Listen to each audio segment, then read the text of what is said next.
नमस्कार मित्रांनो, प्रेमाची गोष्ट या मालिकेच्या आजच्या भागामध्ये मुक्ता सागरला म्हणत असते की सागर, मी जे काय म्हणते ते प्लीज जरा ऐकून घ्या आणि मी म्हणते ते जरा समजून घेण्याचा प्रयत्न करा. मी जेव्हा त्या मुलाला बोलताना ऐकलं आणि तो फोनवर बोलत होता, मी त्याच्या मागे मागे खाली गेले. तो फोनवर बोलता बोलता आतमध्ये निघून गेला आणि मग तुम्ही नंतर आलात. तेव्हा मग सागर म्हणतो की मग काय काय करू मी? तो बोलला काय हे जरा मला तुम्ही सांगा. तुम्ही त्याच्या मागे-मागे एकतर गेला, परंतु तो काय करत होता?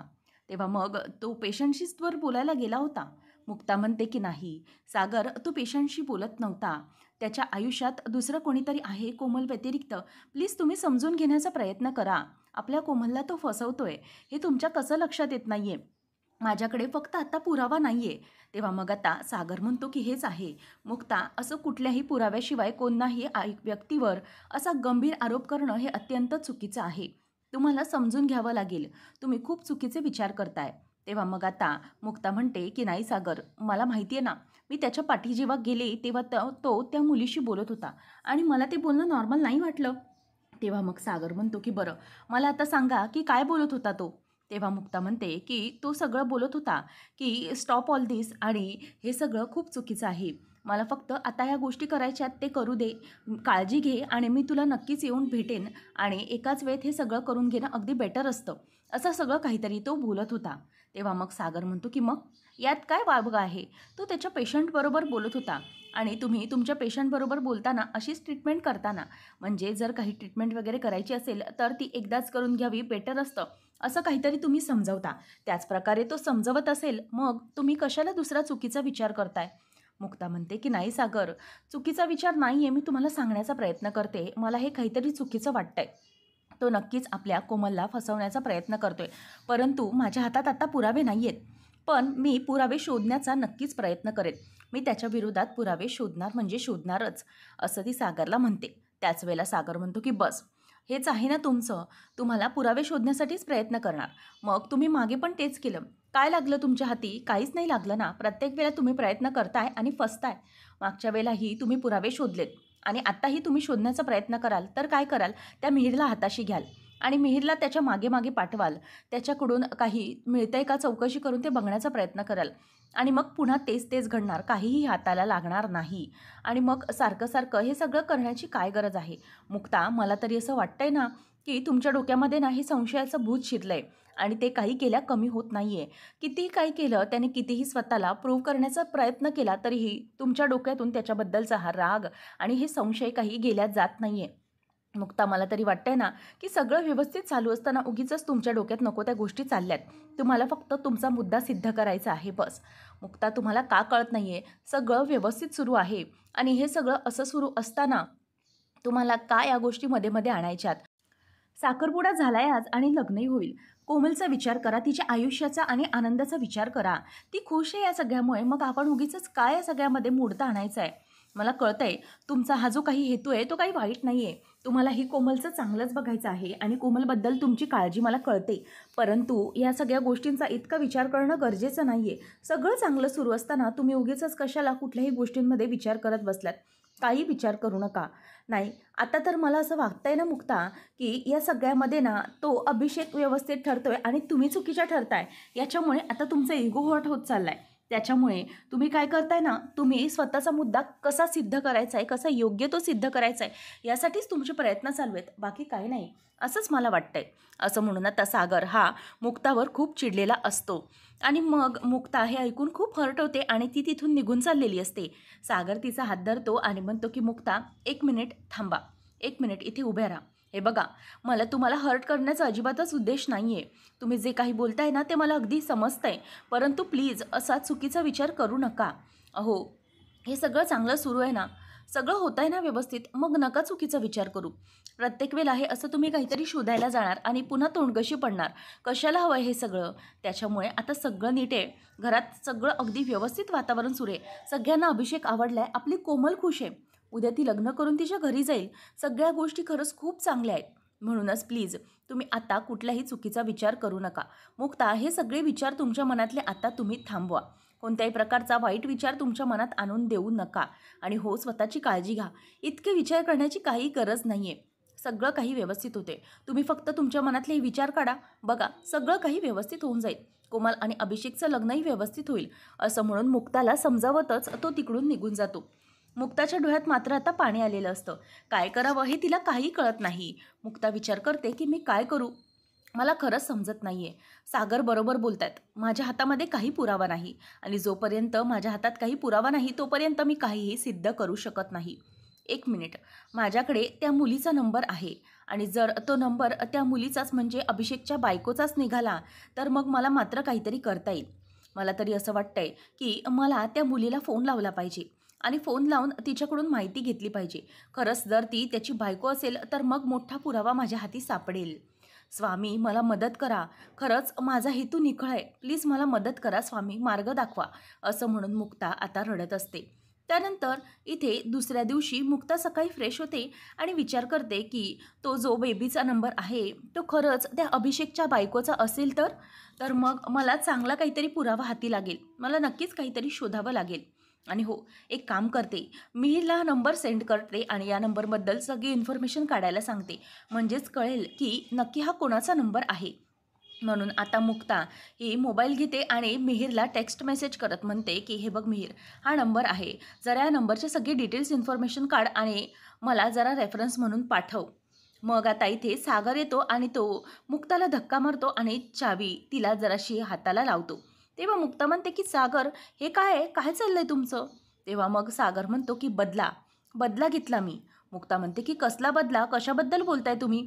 सागर म्हणतो की मुक्ता, काल नाहीत का तुम्ही मला अशी सुई खुपसली कुर्त्याचं बटन लावून देत असताना, म्हणून आता मी तसं केलं. आता मुक्ता म्हणते की सागर, ते काही मी मुद्दामून केलेलं नव्हतं, ते चुकून लागला होता. आणि मग मुक्ता पुन्हा कामाला लागते. आता सागर हा मुक्ताला धरतो आणि तिच्याबरोबर मस्ती करू लागतो. मुक्ता म्हणते की सागर, हे बघा, गप्प बसा तुम्ही, मला लागतंय. असं म्हणून ते सागर असं जोरात ओरडते. त्याच वेळेला तिथून आता ए मुक्ता असा पुन्हा इंद्राचा आवाज येऊ लागतो आणि मग सागर तिला सॉरी बोलतो आणि तिथून हसत निघतो. मुक्ता म्हणते की जा, सगळी चूक काय सुनेचीच असते, लाडक्या लेकाची तर चूकच नसते. असं म्हणून आता सागर हसत निघून जातो. नंतर आता मिहीर हा मुक्ताला फोन करतो आणि म्हणतो की हां वहिनी, मी सगळी इन्फॉर्मेशन काढलेली आहे. हा जो नंबर आहे ना तो अनुजाचा आहे. मग मुक्ता म्हणते की अनुजा अभिषेक केनी? तेव्हा तो म्हणतो की नाही, अनुजाने तिचं नाव अभिषेकचं केनीचं नाही लावलेलं आहे, तर तिने अनुजा देसाई असं नाव लावते. खरं तर तिच्या फॅमिली बॅकग्राऊंडबद्दल पूर्ण माहिती काढली. वेल एज्युकेटेड फॅमिली आहे, अगदी सुंदर फॅमिली आहे त्यांची आणि चांगल्या घरातली मुलगी आहे ती. परंतु मुक्ता वहिनी ती अजूनही नाव हे देसाई असं लावते. तेव्हा मग मुक्ता म्हणते की बघितलं का, याचा अर्थ असा आहे की हा अभिषेक खूपच चॅप्टर माणूस आहे आणि हा अभिषेक इतका चालू आहे अजूनही तो तिला तिचं नाव लावू देत नाही आहे. हा नक्कीच काहीतरी मोठा प्रॉब्लेम आहे. मी तुला सांगते, मला वाटतंय की हीच ती मुलगी असणार आहे. नक्कीच हिला भेटलं पाहिजे. तेव्हा मग आता मिहीर म्हणतो की कसं भेटणार आहे, काय करायचं आहे आपण? तेव्हा मग ती म्हणते की हो, मिहीर भेटलं तर पाहिजे, कारण काही करून हे दोघंही मिळून आपल्या कोमलला फसवतायत आणि हे करणं कारण आपण कधी तिला हे सगळं करू द्यायचं नाही. काहीही झालं तरीही आपल्या कोमलला हे सगळ्यात आपण अडकू द्यायचं नाहीये. हा सगळा तिच्या आयुष्याचा प्रश्न आहे. इथे सगळेजण त्या अभिषेकवर विश्वास ठेवून बसलेत आणि सागरही माझ्यावर विश्वास ठेवायला तयार नाहीयेत. परंतु काही असू द्या मॅटर, मला फरक पडत नाही. मला फक्त कोमलचं आयुष्य व्यवस्थित झालं पाहिजे. कोमलचं आयुष्य मला मार्गी लागायला हवंय, बस, बाकी काही नको. हा आपल्या कोमलला फसवतोय, म्हणूनच मला आता कोमलला कोणत्याही प्रकारे या सगळ्यातून बाहेर काढायचं आहे, म्हणजे काढायचंच आहे. आता काहीतरी करून मी तिला नक्कीच भेटून तिचं बोलण्याचा प्रयत्न करते, बघू काही घडतंय का. असं म्हणून ती आता फोन ठेवते. मुक्ता म्हणते की आता मला माहीत पडलंय ही मुलगी कोण आहे. आता हिला कॉल केला पाहिजे, म्हणजे मला नक्की समजेल की हिचं काय म्हणणं आहे. काय म्हणून कॉल करू मी हिला? असं म्हणून आता मुक्ता ही विचार करत असते. नंतर मग आता मुक्ता 2 मिनिटं डोळे बंद करते आणि म्हणते की काय करू? आणि तिच्या डोक्यामध्ये आता विचार सुरू होतो. म्हणूनच आता मुक्ता विचार करते की नाही, मला हिला कॉल लावलाच पाहिजे, त्याशिवाय काही सिद्ध होणार नाही. म्हणूनच आता मुक्ता ही फोन घेते आणि त्या अनुजाला कॉल लावते. आता अनुजा हातातच फोन घेऊन असते, ती तो फोन उचलते. त्यानंतर मग ती म्हणते की हॅलो, बोला. मुक्ता म्हणते की अनुजा बोलताय का? तेव्हा ती म्हणते की मी हो अनुजा बोलतीये. तेव्हा मग ती म्हणते की अभिषेक कोणी केनी तुमचे कोण लागतात? ती म्हणते की ते मिस्टर आहेत माझे, बोला काय झालं? त्यावेळेला मग आता मुक्ताला धक्का बसतो. मुक्ताला कळतं की अच्छा, म्हणजे हीच आहे अनुजा अभिषेक केनी. तर आता मुक्ताला हे ऐकून धक्का बसतो. ती शांत बसलेली असते, समोरून काहीच बोलत नाही. मग समोरून ती अनुजा म्हणते की बोला बोला, कोण बोलतंय, हॅलो, असं म्हणून ती सारखी सारखी हॅलो हॅलो करत असते. तेव्हा मुक्ता तिच्या डोक्यात एक पटकन प्लॅन येतो. मुक्ता म्हणते की ॲक्च्युली हा मी तुम्हाला फोन याच्यासाठी लावला की तुमचे मिस्टर अभिषेक किनी यांचा अपघात झालेला आहे इथे SK रोडवर, आणि म्हणूनच तुम्हाला मी कॉल लावलाय. आता हे ऐकल्यावर अनुजाच्या पायाखालची जमीनच हादरते. ती म्हणते की काय, त्यांना मोठा धक्का बसलाय, म्हणजे काय झालंय, त्यांचा ॲक्सिडेंट कसा झालाय? तेव्हा मग आता तुम्ही मला नीट प्लीज सांगाल का काय घडलंय ते? तेव्हा मुक्ता म्हणते की ॲक्च्युली तुमचे मिस्टर ना रॉंग साईडने येत होते आणि एका टेम्पोची त्यांना जबरदस्त अशी धडक लागली आहे. तेव्हा मुक्ताला ती म्हणते की तुम्ही प्लीज एक काम करा, तुम्ही एक्झॅक्टली कुठे आहेत ते मला प्लीज सांगा आणि तुम्ही त्यांना प्लीज हॉस्पिटलमध्ये घेऊन जा.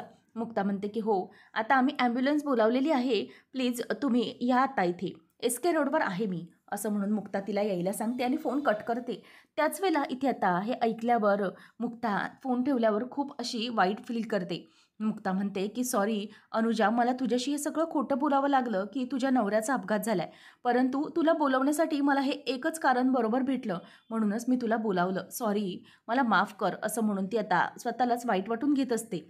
तर इथे मिहिका तिच्या रूममध्ये बसलेली असताना तिच्या डोक्यामध्ये मिहीरचेच विचार सुरू असतात. ती म्हणते की मी काय करू, मला खरंच कळत नाही आहे. मी मिहीरशी हे सगळं बोलू का? मिहीरला हे शेअर करू का? त्याला कॉल लावून सांगू का की हे जे काही माझ्या पोटात वाढणारं बाळ आहे ते तुझं आहे, तू बाबा होणार आहेस आणि मी आई होणार आहे, हे मिहीरला मी सांगू का?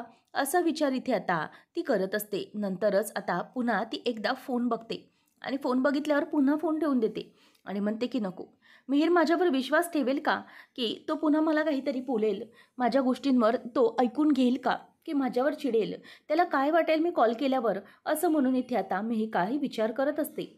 आणि काय करू काय नाही हा तिच्या मनामध्ये पूर्णपणे संशय कल्लोळ उडालेला असतो. खरंच तिला कळत नसतं की मी काय करू, परंतु तिचं मन आता द्विधावस्थेत असतं. एका बाजूने तिला वाटत असतं की मिहीरला कॉल करू, दुसऱ्या बाजूने नाही. तर ती स्वतःच्या मनाचा धीर एकवटते आणि मिहीरला कॉल लावते. त्याच वेळेला आता मिहीर हा क्लायंटशी बोलत असताना त्याला दिसतं की मिहिकाचा कॉल आलेला आहे. म्हणूनच आता तो फोन बघतो तर तिथे मिहिकाचा फोन आलेला असतो आणि मग मिहिका फोन बिझी येतोय म्हणून फोन कट करून टाकते. त्यानंतर मग आता मिहीर म्हणतो की काय, मिहिकाचा फोन कसा काय आला? तर इथे मूर्ख मिहिका तिचा तो फोन असतो तो तिथे तसाच ठेवते आणि म्हणते की नाही, मिहीर माझा फोन काही घेणार नाही, आणि ती तिथून तशी निघून जाते. आणि त्याच वेळेला आता इथे हर्षवर्धन हा तेवढ्यातच रूममध्ये आलेला असतो आणि मिहीर विचार करतो की नक्की कुठल्या अडचणीत वगैरे असेल का, म्हणून आता मिहीर पुन्हा तिला कॉलबॅक करतो. आणि कॉलबॅक केल्यानंतर आता इथे हर्षवर्धन असतो. हर्षवर्धन तिचा फोन बघतो तर मिहीरचा फोन आलेला असतो. आता हर्षवर्धन त्याचा फोन बघून फारच चिडतो, त्याच्या तळपायाची आग मस्तकात जाते. आता तो म्हणतो की मिहीर इथे मिहिकाला कशासाठी कॉल करत असेल? तेवढ्यातच समोरून मिहिका येते आणि मिहिका समोरून आल्याबरोबर ती खूपच घाबरते. आता हर्षवर्धन तिला फोन दाखवतो आणि तिच्याकडे चिडून बघत असतो. तर इथे अनुजा त्याच नंबरवर कॉल करत म्हणते की हॅलो हॅलो, कुठे आहात तुम्ही? मी तिथे आलेली आहे, तुम्ही प्लीज मला जरा सांगाल का की कुठे आहे माझे मिस्टर आणि तुम्ही कोणत्या हॉस्पिटलमध्ये ॲडमिट केलं आहे, प्लीज मला जरा तुम्ही भेटा. त्याच वेळेला आता मुक्ताही समोर येते आणि मुक्ता आल्याबरोबर लगेच अनुजा म्हणते की बोला काय झालं, कुठे आहेत माझे मिस्टर, सांगा प्लीज मला जरा. तेव्हा मग आता मुक्ता म्हणते की एक मिनिट, अभिषेकचा कोणत्याही प्रकारचा अपघात झालेला नाही आहे, मी तुझ्याशी खोटं बोलले कारण मला तुला भेटायला यायचं होतं. तेव्हा मग आता हे ऐकल्यावर अनुजा पुरती घाबरते. अनुजा म्हणते की काय नेमकं हे सगळं तुमचं, तुम्ही काय करताय? तेव्हा ती म्हणते की तुझ्या नवऱ्याचं लग्न चाललंय दुसरं आणि म्हणूनच तुला मला भेटायला बघायचं होतं, कारण मला भेटायचं होतं की आपल्या नवऱ्याचं दुसरं लग्न होतं हे पाहूनही शांत बसणारी मुलगी कोण आहे मला भेटून बघायचं होतं. आता अनुजा तिकडून निघून चाललेली असते. तिला कळतं की नक्कीच हे कोणीतरी अभिषेकच्या विरोधात प्लॅन रचणारं आहे. म्हणून अनुजा जात असताना मुक्ता तिचा हात धरते आणि म्हणते की एक मिनिट अनुजा, इथेच थांब, मला तुझ्याशी बोलायचं आहे. अगं काय करतेस तू, तुझं तुला तरी कळतंय का? अगं तुझा नवरा हा चुकीच्या मार्गाने चाललाय आणि तरीही तू त्याला साथ देतेस. तुला कळतंय तो काय करतोय, तो कोमलशी लग्न करतोय आणि तिला फसवण्याचा प्रयत्न करतोय आणि या सगळ्या गोष्टीत तो तुलाही फसवतोय, तुला कळतंय का? अगं सर, त्याने दुसऱ्या मुलीशी लग्न केलं तर मग त्याचं काय होईल? अगं तुलाही लोक तेवढंच ब्लेम करतील, कारण तू तू हे सगळं करायला त्याला पाठिंबा देतेस, त्याला साथ देतेस. अनुजा, तू त्याला समजाव की या सगळ्या गोष्टी व्यवस्थित वर्क होणार नाहीत. काही झालं तरीही तो खूप चुकीचा वागतोय. एका बाजूला तो कोमलचं आयुष्य बरबाद करणार आहे आणि दुसऱ्या बाजूला तुझं आयुष्य बरबाद होणार आहे. जरा काय करेल याचा विचार तू कर ना. तो कसा वागतोय, काय वागतोय, तुझ्या हातामध्ये आहे सगळं. तेव्हा अनुजा ऐकायला तयार नसते. अनुजा म्हणते की नाही, ते काही चुकीचं करत नाहीयेत, मला काही वाटत नाहीये. मुक्ता म्हणते की अच्छा, म्हणजे हे सगळं करतोय ते तुझ्या पाठिंब्यामुळे तर. हे बघ, असं अजिबात करणं गरजेचं नाही. मला माहिती नाहीये की तो कशामुळे करतोय आणि काय करतोय. त्याचा काय मोटिव्ह आहे याबद्दल.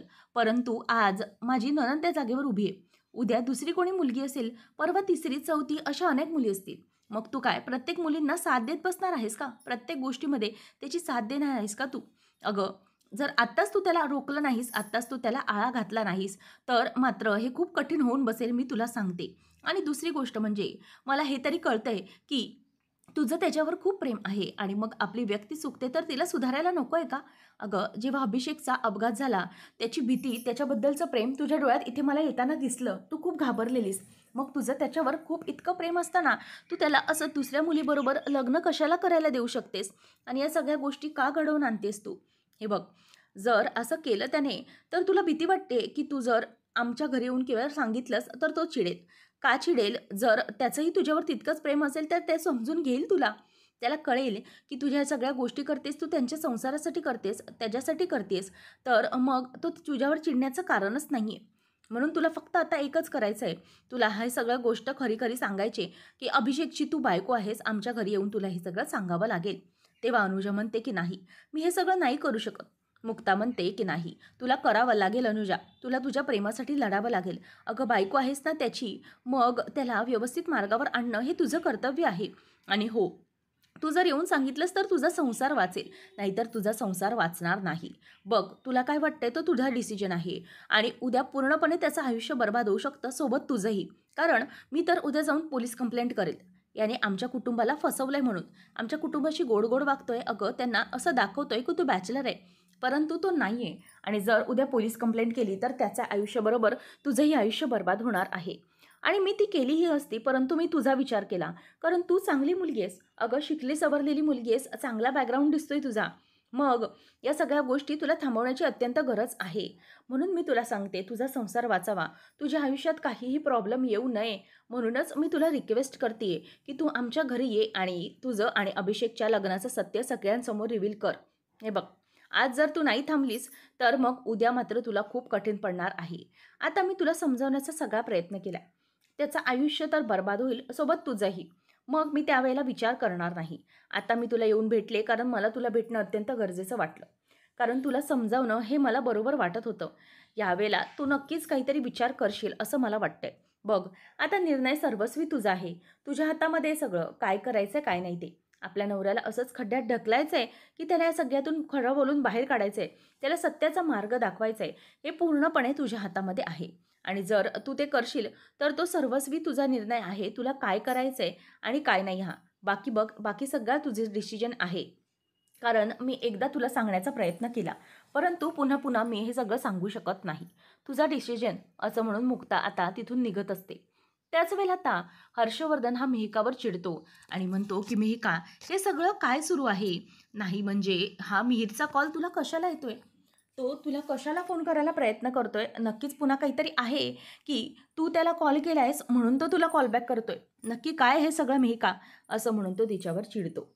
आणि नंतर मग तो म्हणतो की अच्छा, म्हणजे तुला सगळं काही खरं खरं सांगून टाकायचं आहे तर. या पोटातलं बाळ आहे ते मिहिर तुझं आहे, हे सगळं तुला त्याला सांगून टाकायचं आहे का? मला तरी असंच वाटते की तू सगळं हेच करण्याच्या प्रयत्नामध्ये आहेस. परंतु जरा मूर्ख मुली विचार कर, जे काही बोलतेस त्याच्यावर विचार कर. अगं, तुला काय वाटतंय? तू मिहिरला हे सगळं सांगशील आणि तो त्याच्यावर विश्वास ठेवेल? तू जे काही बोलतेस ते तो ऐकून घेईल असं वाटतंय का तुला? आता ती रडायला लागते. तो म्हणतो की हे जर तू करण्याचा प्रयत्न केलास ना, तर मात्र माझ्यापेक्षा वाईट कोणी नसेल. आणि मिहिका, तो तर तुझ्यावर विश्वास ठेवणारच नाही. कारण त्याला कळलंय की आता हे काही नसणार आणि तो तुझ्यावर विश्वास ठेवणारच नाही.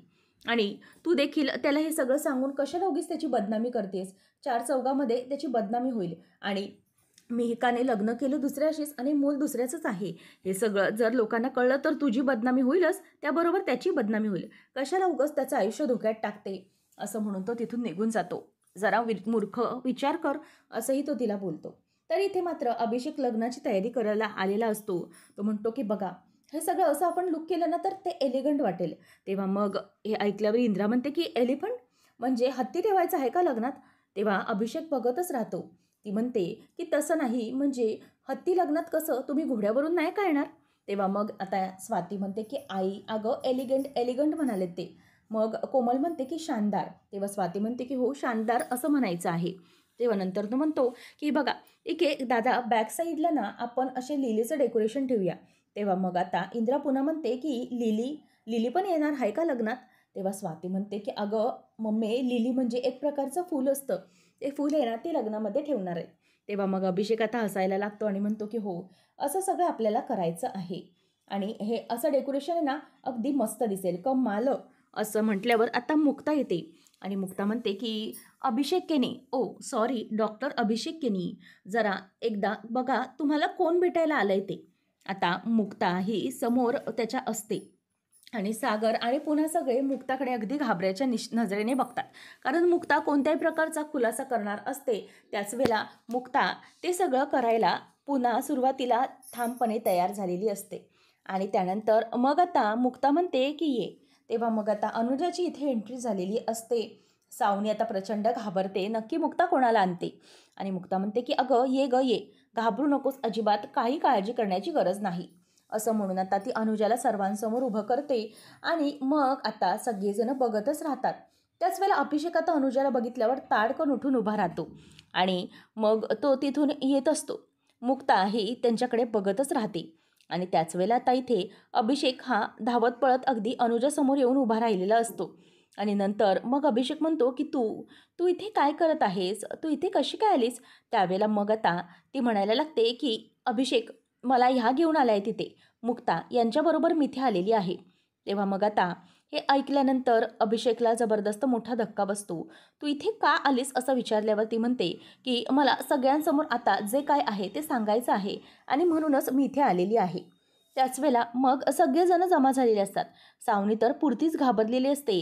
काय करावं काय नाही हे तिला काहीच कळत नाही. अभिषेकला आता जेव्हा समजतं की आपली बायकोच आपल्या सत्याचा उलगडा करायला इथे आली, तेव्हा मग आता मुक्ता ही समोरच उभी असते आणि तो पूर्ण घाबरलेला असतो. आता सागरलाही काही कळत नसतं. सागर म्हणतो की काय चालू आहे सगळं, कोण आहेत या आणि काय चाललंय हे सगळं? तेव्हा मग आता मुक्ता ही सागरकडे एकदा बघते आणि म्हणते की सागर थांबा, काळजी करू नका, कळेल सगळं काही कळेल, सगळ्यांना कळेल की काय सत्य आहे ते. असं म्हणून आता मुक्ताही तिच्याकडे बघत असते. पुढच्या भागामध्ये आपल्याला पाहायला मिळणार आहे.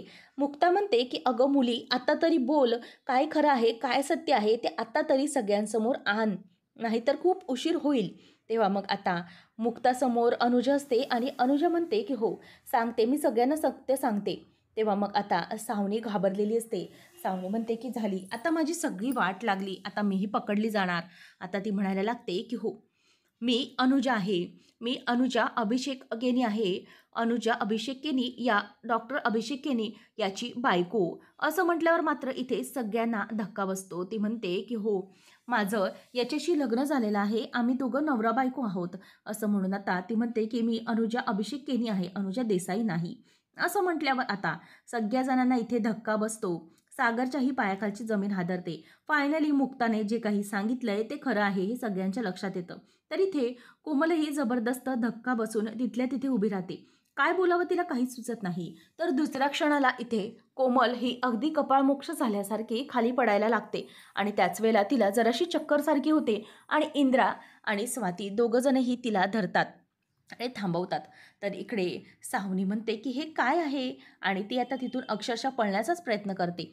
सागर हा अभिषेकची कॉलर धरतो आणि म्हणतो की काय, तुझ्यावर आम्ही इतका विश्वास ठेवला, इतका प्रयत्न केला तुझ्याबरोबर सगळं काही जुळवून घेण्याचा, मुक्ता आम्हाला वारंवार सांगत होत्या परंतु आम्ही त्यांच्यावर विश्वास ठेवला नाही. आता इथे अभिषेकचा तो जोरात कानाखाली वाजवून देतो आणि मीर आणि लक्की त्याला धरतो.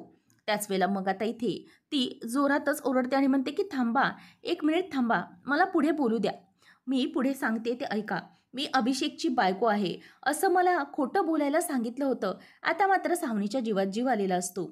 पुढे आता ती एक मोठा धक्का पाडते ती म्हणजे की मला हे सगळं खोटं बोलायला या मुक्ता कोळी यांनी भाग पाडलं. यांनी मला सांगितलं होतं की तुम्ही खोटं बोला, माझा नवरा हा अभिषेक आहे म्हणून.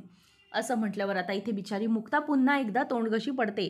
काय बोलावं काय नाही हे तिला काहीही कळत नाही. ती तिथल्या तिथे आता शांत होते, कारण पुन्हा एकदा मुक्ताचा डाव त्या अभिषेक आणि सावनीने उलटवून लावलेला असतो. आता पुढे मुक्ता या सगळ्यातून कसा मार्ग काढेल आणि पुन्हा कोळी कुटुंबाचा रोष कसा पत्करेल हे सगळं पाहणं एकदम रंजकतेचं ठरणार आहे. अशाच मालिकांचे नवनवीन अपडेट जाणून घेण्यासाठी आजच आपल्या चॅनेलला सबस्क्राईब नक्की करा.